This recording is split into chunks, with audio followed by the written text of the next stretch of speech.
ജൂനിയറാണ്. ജൂനിയറും സീനിയറും കൂടെ നിന്നൊരു ഫോട്ടോ എടുക്ക്.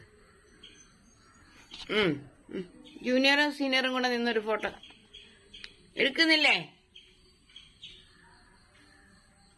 ആ ശരി, അവനെ അടിച്ചിട്ട് പോവാ. അവനെന്താടാ ചെണ്ടയോ എല്ലാവരുടെയും അടികൊള്ളാൻ? നീ ഒരു പാവം.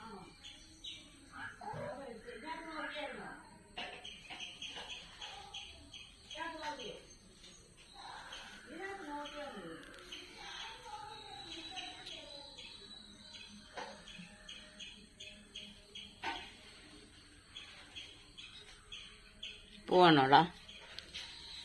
പോവാണോ? മൂത്രം ഒഴിക്കല്ലേ? മൂത്രം ഒഴിക്കല്ലേ? പോവാണോ?